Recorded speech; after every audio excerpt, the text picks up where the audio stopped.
ನಮಸ್ಕಾರ ಸ್ನೇಹಿತರೆ, ಇದೀಗ ತಾನೇ ಬಂದ ಮುಖ್ಯವಾದ ಮಾಹಿತಿಗಳು. ಗ್ಯಾರಂಟಿಗಳಲ್ಲಿ ನಿಯಮ ಬದಲಾವಣೆ ಮಾಡಿ ಅನರ್ಹರನ್ನು ಹೊರಗಿಡಲು ಸರ್ಕಾರದ ನಿರ್ಧಾರ. ಇದೇ ವಿಚಾರಕ್ಕೆ ಬಿಜೆಪಿಯವರು ಆಕ್ರೋಶ ವ್ಯಕ್ತಪಡಿಸಿದ್ದು, ಗೃಹಲಕ್ಷ್ಮಿ ಯೋಜನೆ ಚುನಾವಣೆ ಲಕ್ಷ್ಮಿ ಆಗಿದೆ ಎಂದು ವಿಜೇಂದ್ರ ಅವರು ವ್ಯಂಗ್ಯವಾಡಿದ್ದಾರೆ. ವಿಡಿಯೋನ ನೀವು ಸ್ವಲ್ಪನೂ ಸ್ಕಿಪ್ ಮಾಡಬೇಡಿ. ಗೃಹಲಕ್ಷ್ಮಿ ಯೋಜನೆ ಬಳಿಕ ಮಹಿಳೆಯರ ಉಚಿತ ಬಸ್ ಪ್ರಯಾಣಕ್ಕೂ ಕೂಡ ಹೊಸ ನಿಯಮಗಳು ಬರುತ್ತವಾ?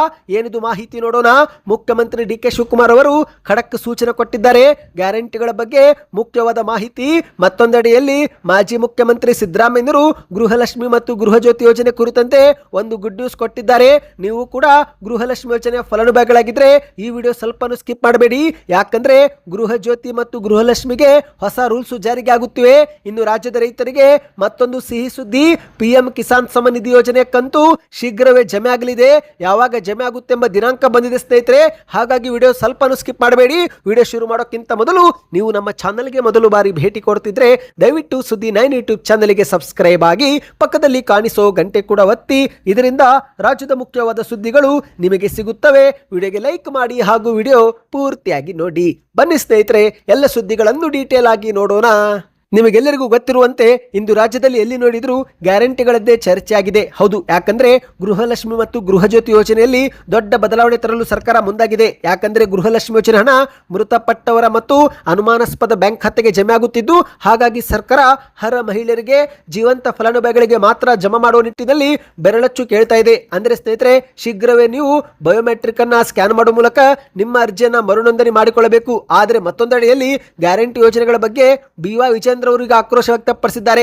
ರಾಜ್ಯದಲ್ಲಿ ಕಾಂಗ್ರೆಸ್ ನೇತೃತ್ವದ ಸರ್ಕಾರ ಗ್ಯಾರಂಟಿ ಯೋಜನೆಗಳನ್ನು ನಿಭಾಯಿಸಲಾಗದೆ ಆರ್ಥಿಕ ಸಂಕಷ್ಟಕ್ಕೆ ಒಳಗಾಗಿದೆ ಎಂದು ವಿಜೇಂದ್ರ ಅವರು ಆರೋಪ ಮಾಡಿದ್ದು, ಅಷ್ಟು ಮಾತ್ರವಲ್ಲದೆ ಕಾಂಗ್ರೆಸ್ ಸರ್ಕಾರದ ತಪ್ಪು ನೀತಿಗಳಿಂದ ರಾಜ್ಯದ ಹಣಕಾಸು ಸ್ಥಿತಿ ಅಧೋಗತಿಗೆ ಇಳಿದಿದೆ ಎಂದು ಆತಂಕ ವ್ಯಕ್ತಪಡಿಸಿದ್ದಾರೆ. ಹೌದು ಗೆಳೆಯರೆ, ಒಂದು ಕಡೆಯಲ್ಲಿ ರಾಜ್ಯದ ಕಾಂಗ್ರೆಸ್ ಸರ್ಕಾರ 3 ವರ್ಷದ ಬಳಿಕ ಗ್ಯಾರಂಟಿಗಳನ್ನ ಪರಿಷ್ಕರಣೆ ಮಾಡ್ತಾ ಇದೆ. ಇದೇ ವಿಚಾರಕ್ಕೆ ಇತ್ತೀಚೆಗೆ ಸಿ.ಟಿ. ರವಿ ಅವರು ಇಷ್ಟು ದಿನ ಇಲ್ಲದ ಕಂಡೀಷನ್ ಈಗ ಯಾಕೆ ಎಂದು ಪ್ರಶ್ನೆ ಮಾಡಿದ್ದಾರೆ. ಅಂದ್ರೆ ನಿಮ್ಮ ಸರ್ಕಾರದ ಖಜಾನೆ ಖಾಲಿ ಏನಾದರೂ ಆಗಿದೆಯಾ?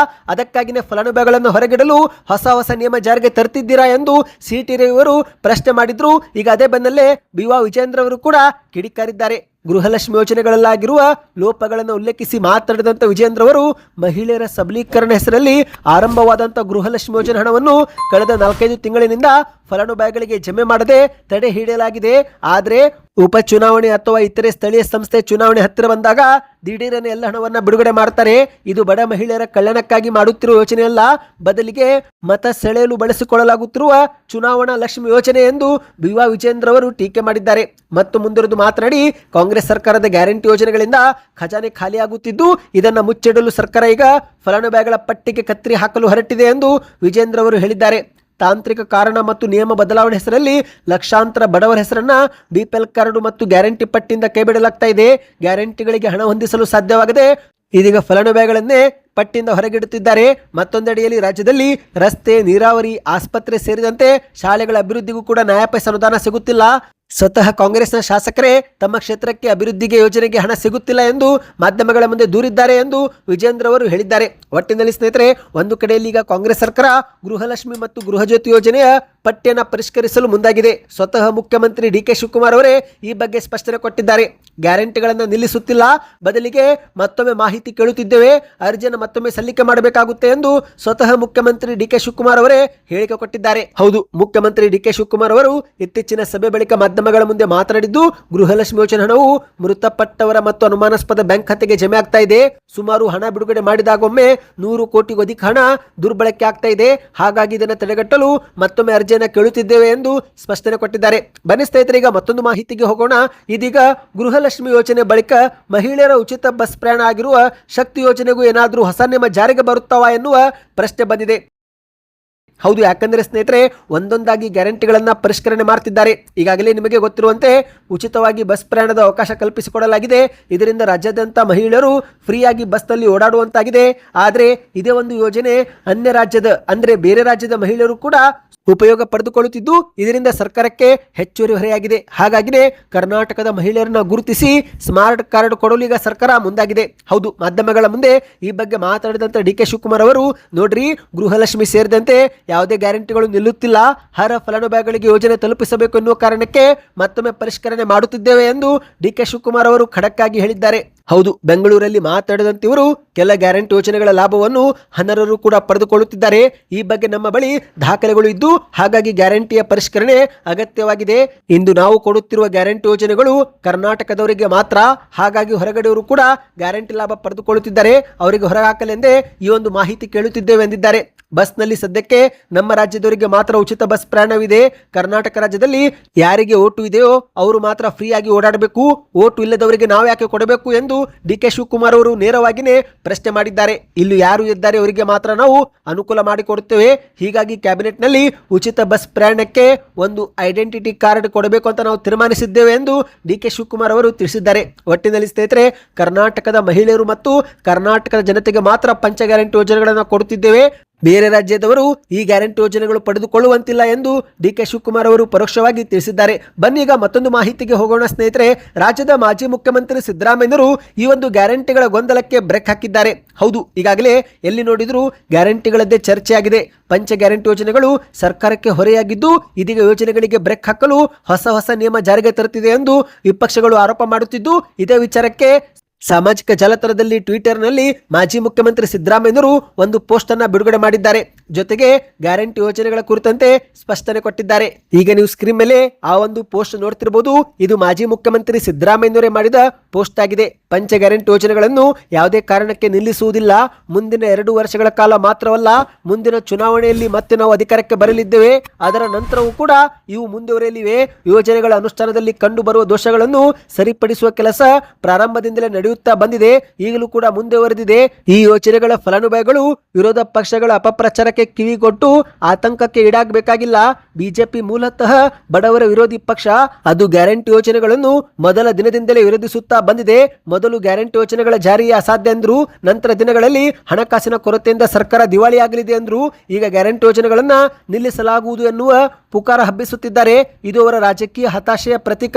ಮುಖ್ಯಮಂತ್ರಿಯಾಗಿ 5 ಯೋಜನೆಗಳನ್ನು ರಾಜ್ಯದಲ್ಲಿ ಯಶಸ್ವಿಯಾಗಿ ನಾವು ಜಾರಿಗೆ ತಂದಿದ್ದಲ್ಲದೆ ಇದರಿಂದಾಗಿ ರಾಜ್ಯದ ಆರ್ಥಿಕತೆ ಮೇಲೆ ಏನು ದುಷ್ಪರಿಣಾಮ ಬೀರದಂತೆ ನೋಡಿಕೊಂಡಿದ್ದೇವೆ. ಇಂದು ಕರ್ನಾಟಕ ರಾಜ್ಯವು ತಲಾವಾರು ಆದಾಯದಲ್ಲಿ ದೇಶಕ್ಕೆ ಮೊದಲ ಸ್ಥಾನದಲ್ಲಿದೆ. ಜಿಎಸ್ಟಿ ಸಂಗ್ರಹದಲ್ಲಿ ಮಹಾರಾಷ್ಟ್ರದ ನಂತರ 2ನೇ ರಾಜ್ಯ ಕರ್ನಾಟಕ.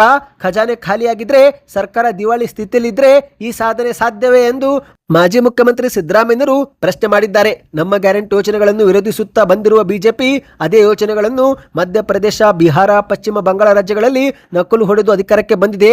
ಇವರಿಗೆ ಗ್ಯಾರಂಟಿ ಯೋಜನೆಗಳನ್ನು ವಿರೋಧಿಸುವ ಯಾವ ನೈತಿಕತೆ ಇದೆ? ಕೆಲವು ರಾಜ್ಯಗಳ ಚುನಾವಣಾ ಪೂರ್ವದಲ್ಲಿ ಬಿಜೆಪಿ ಗ್ಯಾರಂಟಿಗಳ ಯೋಜನೆಗಳ ಆಶ್ವಾಸನೆ ನೀಡಿದರೂ ಅವುಗಳನ್ನು ಸಂಪೂರ್ಣವಾಗಿ ಜಾರಿಗೆ ತರಲು ಅವರಿಗೆ ಸಾಧ್ಯವಾಗುತ್ತಿಲ್ಲ. ಈ ಒಂದು ಯೋಜನೆಗಳು ನಿಜವಾದ ಅರ್ಹರಿಗೆ ಸಿಗಬೇಕು. ಅದು ಅನರ್ಹರ ಪಾಲಾಗದಂತೆ ತಡೆಗಟ್ಟುವುದು ಚುನಾಯಿತ ಸರ್ಕಾರದ ಕರ್ತವ್ಯವಾಗಿದೆ. ನಮ್ಮ ಜನರು ಕೂಡ ಈ ಬಗ್ಗೆ ಯೋಚನೆ ಮಾಡಬೇಕಾಗಿದೆ. ದುರಾಸೆಗೆ ಬಲಿಬಿದ್ದು ಸರ್ಕಾರಕ್ಕೆ ಮೋಸ ಮಾಡಿ ಗ್ಯಾರಂಟಿ ಯೋಜನೆಗಳ ಲಾಭ ತೆಗೆದುಕೊಳ್ಳುವುದು ಕಾನೂನಿನ ಉಲ್ಲಂಘನೆ ಮಾತ್ರವಲ್ಲ, ರಾಜ್ಯದ ಜನತೆಗೆ ಬಗೆಯುವ ದ್ರೋಹವಾಗಿದೆ.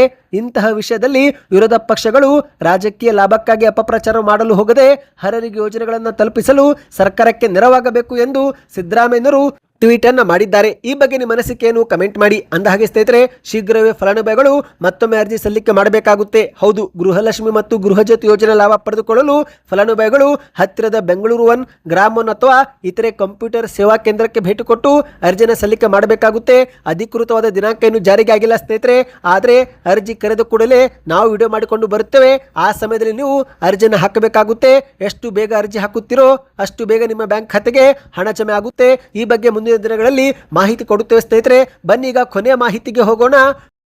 ಪಿಎಂ ಕಿಸಾನ್ ಸಮ್ಮಾನ್ ನಿಧಿ ಯೋಜನೆ ಹಣಕ್ಕಾಗಿ ಕಾಯುತ್ತಿರುವ ಕೋಟ್ಯಾಂತರ ರೈತರಿಗೆ ಒಂದು ಸಿಹಿ ಸುದ್ದಿ ಬಂದಿದೆ. ಹೌದು, ಕೃಷಿ ಚಟುವಟಿಕೆಗಳಿಗೆ ಸಿದ್ಧತೆ ನಡೆಸುತ್ತಿರುವ ರೈತರಿಗೆ ಸಹಾಯ ಮಾಡುವ ದೃಷ್ಟಿಯಿಂದ ಪಿಎಂ ಕಿಸಾನ್ ಸಮ್ಮಾನ್ ನಿಧಿ ಯೋಜನೆಯ ಕಂತು ಶೀಘ್ರವೇ ಜಮೆ ಮಾಡಲು ಕೇಂದ್ರ ಸರ್ಕಾರ ನಿರ್ಧಾರ ಮಾಡಿದೆ. ಹೌದು ಗೆಳೆಯರೆ, ಕೇಂದ್ರ ಸರ್ಕಾರದ ಹಲವಾರು ರೈತ ಕಲ್ಯಾಣ ಯೋಜನೆಗಳಲ್ಲಿ ಪಿಎಂ ಕಿಸಾನ್ ಸಮ್ಮಾನ್ ನಿಧಿ ಯೋಜನೆ ಒಂದಾಗಿದ್ದು ಇದುವರೆಗೆ 22 ಕಂತು ಬಿಡುಗಡೆ ಮಾಡಲಾಗಿದೆ. ಹೌದು, ಇತ್ತೀಚೆಗೆ ಮಾರ್ಚ್ ತಿಂಗಳಲ್ಲಿ 22ನೇ ಕಂತು ಜಮೆ ಮಾಡಲಾಗಿದ್ದು ಇದೀಗ 23ನೇ ಕಂತು ಬಿಡುಗಡೆ ಮಾಡಲು ಕೇಂದ್ರ ಸರ್ಕಾರ ಸಿದ್ಧತೆ ಶುರು ಮಾಡಿದೆ. ಸಾಮಾನ್ಯವಾಗಿ 4 ತಿಂಗಳ ಅಂತರದಲ್ಲೇ ಹಣ ಬಿಡುಗಡೆ ಮಾಡುವ ಪದ್ಧತಿ ಇರುವುದರಿಂದ ಈಗ ಈ ಒಂದು ಕಂತು ಜುಲೈ ತಿಂಗಳಲ್ಲಿ ಜಮೆ ಆಗುವ ಸಾಧ್ಯತೆ ಇದೆ. ಅಂದ ಹಾಗೆ ಸ್ನೇಹಿತರೆ, ಮತ್ತೊಂದೆಡೆಯಲ್ಲಿ ಗೂಗಲ್ನಲ್ಲಿ ಈಗಾಗಲೇ ಮಾಹಿತಿ ಅಪ್ಡೇಟ್ ಆಗಿದೆ. ಜೂನ್ 20ಕ್ಕೆ ಹಣ ಜಮೆ ಆಗುತ್ತೆ ಎನ್ನುವ ಒಂದು ಸುದ್ದಿ ಬಂದಿದೆ. ಆದರೆ ಕೇಂದ್ರ ಸರ್ಕಾರದಿಂದ ಅಧಿಕೃತವಾದ ಮಾಹಿತಿ ಬಂದಿಲ್ಲ ಸ್ನೇಹಿತರೆ. ಆದರೆ ಮತ್ತೊಂದೆಡೆಯಲ್ಲಿ ಗೂಗಲ್ನಲ್ಲಿ ಏನಿದೆ, ಈ ಒಂದು ಜೂನ್ 20ಕ್ಕೆ ಹಣ ಬಿಡುಗಡೆ ಆಗುವ ಸಾಧ್ಯತೆ ಇದೆ ಎಂದು ಮಾಹಿತಿ ಬಂದಿದೆ. ಆದರೆ ಕಾದು ನೋಡೋಣ ಸ್ನೇಹಿತರೆ, ಯಾಕಂದರೆ ಕೇಂದ್ರ ಸರ್ಕಾರದಿಂದ ಅಧಿಕೃತವಾದ ದಿನಾಂಕ ಇದುವರೆಗೆ ಬಿಡುಗಡೆ ಆಗಿಲ್ಲ ಮತ್ತು PM ಕಿಸಾನ್ ಸಮ್ಮಾನ್ ನಿಧಿ ಯೋಜನೆ ಫಲಾನುಭವಿಗಳು ಮುಂದಿನ 23ನೇ ಕಂತು ಪಡೆದುಕೊಳ್ಳಲು ಈ KYC ಪ್ರಕ್ರಿಯೆ ಪೂರ್ತಿ ಮಾಡಿಕೊಳ್ಳಬೇಕು, ಆಧಾರ್ ಕಾರ್ಡ್ಗೆ ಬ್ಯಾಂಕ್ ಖಾತೆ ಲಿಂಕ್ ಮಾಡಿಕೊಳ್ಳಬೇಕು ಎಂದು ಹೇಳಲಾಗ್ತಾ ಇದೆ. ಮತ್ತು ಬ್ಯಾಂಕ್ ಶಾಖೆಗೆ ಭೇಟಿ ಕೊಟ್ಟು NPCI ಕಂಪ್ಲೀಟ್ ಮಾಡ್ಕೊಳ್ಳಿ. ಯಾಕಂದರೆ NPCI ಏನಾದರೂ ಪೆಂಡಿಂಗ್ ಇದ್ದರೆ, ಇನ್ಆಕ್ಟಿವ್ ಇದ್ದರೆ ನಿಮ್ಮ ಬ್ಯಾಂಕ್ ಖಾತೆಗೆ ಹಣ ಜಮೆ ಆಗೋದಿಲ್ಲ. ಹಾಗಾಗಿ ಬ್ಯಾಂಕ್ ಶಾಖೆಗೆ ಭೇಟಿ ಕೊಟ್ಟು NPCI ಕೂಡ ಚೆಕ್ ಮಾಡಿಕೊಳ್ಳಿ. ಈ ಮಾಹಿತಿಗಳು ಇಷ್ಟವಾಗಿದ್ದರೆ ಚಾನಲ್ಗೆ ಸಬ್ಸ್ಕ್ರೈಬ್ ಆಗಿ.